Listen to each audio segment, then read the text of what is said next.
Sabe, quando se fala em profecia bíblica, qual é a primeira imagem que vem à mente? Geralmente é aquela cena de Apocalipse, né? O fim de tudo. Mas e se essa interpretação, a mais comum, não for a única? E se os textos sagrados, na verdade, prometessem algo completamente diferente para o futuro do nosso planeta? Vamos mergulhar nessa ideia? Ok, o nosso caminho vai ser o seguinte: a gente começa com essa ideia conhecida do fim do mundo, para depois virar o jogo e analisar uma tese bem surpreendente, a de que a Terra, na verdade, permanece. Vamos buscar as provas, as promessas de perpetuidade, tanto para o planeta quanto para gerações. E no final, a gente vai tentar decifrar o que o fim de uma era pode realmente significar, chegando numa perspectiva, uau, totalmente nova. Então, vamos lá. O ponto de partida é esse, o mais famoso de todos, a ideia do fim do mundo. Mas será que é uma certeza absoluta? Como a gente vai ver, a resposta para isso pode depender totalmente de como se interpreta palavras escritas há milhares de anos. E aqui está a pergunta que move toda essa nossa análise. A Bíblia, ela realmente prevê a destruição física, literal, do nosso planeta? Ou será que talvez a gente esteja lendo esses textos antigos com óculos com as expectativas do nosso tempo? É exatamente aqui que a nossa investigação dá uma guinada, bem inesperada. A tese central que a gente vai explorar é justamente o contrário do Apocalipse. É a ideia de que a Terra, na verdade, permanece. E mais, permanece para sempre. O argumento é forte, é ousado. A Bíblia não estaria prevendo a destruição do planeta, mas sim defendendo a sua continuidade eterna. Então, o que seria destruído? O foco, como a gente vai ver, parece ser bem diferente do que a gente costuma imaginar. Bom, uma afirmação desse tamanho precisa de provas, certo? Então vamos mergulhar nos textos para procurar as passagens que falam diretamente sobre a estabilidade e o futuro da criação. E o primeiro texto que a gente encontra é esse, de Eclesiastes. E a mensagem é surpreendentemente clara. De um lado você tem o ciclo das gerações humanas que passam. Do outro, a constância do planeta. Mas a análise pode ir ainda mais fundo. A palavra hebraica original para sempre, que é olam, não significa só um tempo muito longo. A ideia dela é de uma continuidade perpétua, sem um fim previsto. Isso só reforça o contraste central do versículo. A humanidade passa, mas a terra fica. Outra peça importante nesse quebra-cabeça vem do Salmo 104. A linguagem aqui é quase de um engenheiro, sabe? Falando sobre a fundação do mundo. A imagem que se forma é de algo que foi feito para durar, para ser inabalável. Isso aqui ilustra o ponto de forma brilhante. A frase para que ela não fosse jamais abalada sugere uma estabilidade que faz parte do próprio projeto da criação. Não é uma promessa temporária, mas uma declaração sobre a natureza fundamental da Terra. Ok, então, se o planeta foi feito para durar, e a gente, a humanidade que vive nele? A lógica nos leva para a próxima pergunta.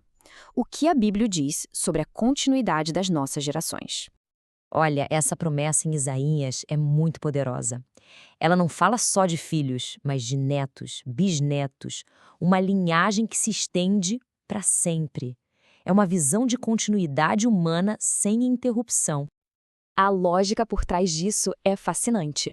Ao falar não só de filhos, mas dos filhos, e ainda selar tudo isso com a expressão para sempre, o texto leva a uma conclusão que parece inevitável. Para que existam gerações sem fim, é preciso ter um lar para elas, um planeta que também dure para sempre.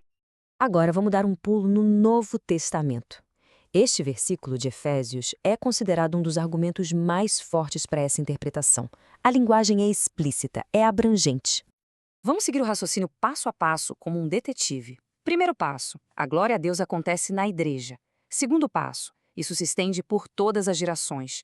Terceiro passo, o prazo, para todos sempre. A conclusão é quase inescapável. Se a igreja e as gerações humanas existem para sempre, então o lugar onde elas habitam, a Terra, também precisa existir. Mas e aquelas passagens famosas sobre os céus e a Terra passando? Como é que elas se encaixam nisso? Bom, aqui a gente encontra o que pode ser a chave de todo o mistério. Entender a tal da linguagem apocalíptica não como uma descrição literal, mas como um tipo de idioma, com regras próprias. E aqui a gente vê o contraste fundamental. De um lado, a interpretação literal, o planeta explode. Do outro, uma interpretação simbólica. O que passa não é o cosmo, mas sim uma era, uma aliança. Especificamente, o fim do sistema religioso e político da antiga aliança judaica. Esse é o ponto-chave. Segundo essa linha de pensamento, a linguagem apocalíptica era um idioma simbólico no mundo judaico antigo. Falar do sol escurecendo ou das estrelas caindo não era sobre astronomia, era sobre política. Era uma forma poética de descrever a queda de um império ou uma mudança radical na ordem das coisas. Sendo assim, quando os textos falam de novos céus e nova terra, a interpretação aqui é que se referem a uma nova realidade espiritual, inaugurada pela nova aliança em Cristo, não a criação de um novo cosmos físico, depois da destruição do antigo. Faz sentido, né? E, assim, a gente chega na nossa sessão final. É a hora de juntar todas as peças desse quebra-cabeça e pensar um pouco sobre o que essa perspectiva da permanência da Terra realmente significa. Aqui, rapidinho, um resumo das evidências que a gente analisou. De Eclesiastes a Efésios, dos Salmos a Isaías, um tema se repete: a promessa de permanência, de continuidade. Tanto para o nosso planeta, quanto para as gerações que chamam este lugar de lar.